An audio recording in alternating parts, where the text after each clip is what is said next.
Shalom Bapak Ibu yang dikasihi Tuhan.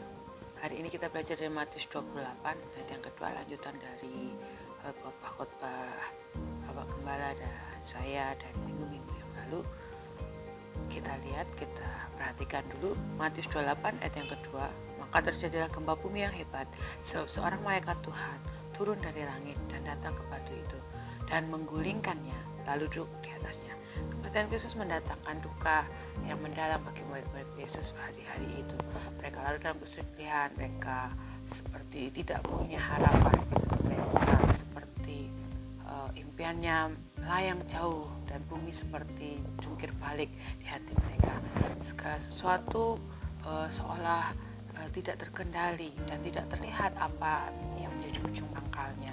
Padahal mereka sebenarnya sudah mengikuti Yesus selama 3 tahun dan sebetulnya itu sesuatu yang cukup harusnya menguatkan hidup mereka. Tetapi kematian memang sebagian, apalagi kita sebagai manusia, pasti bisa membuat sesuatu dalam kehidupan kita seolah berhenti, seolah tidak punya harapan.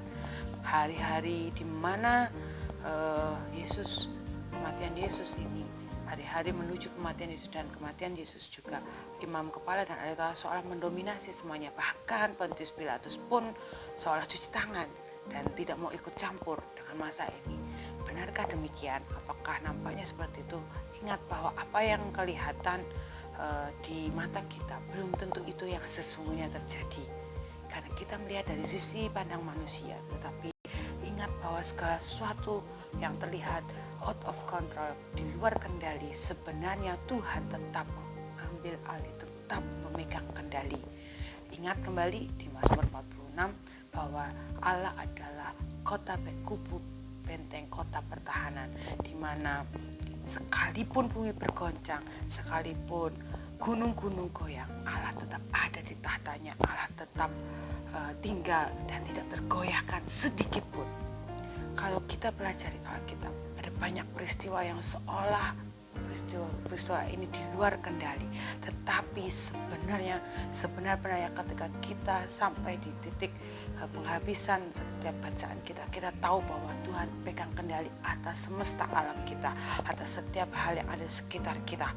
Yesus tidak perlu Allah Bapa tidak perlu kirim malaikat dengan ribuan untuk menggulingkan batu yang begitu besar di kubur Yesus. Hanya cukup satu saja. Perhatikan, seorang malaikat turun dari langit dan datang ke batu itu dan menggulingkannya, lalu duduk di atasnya.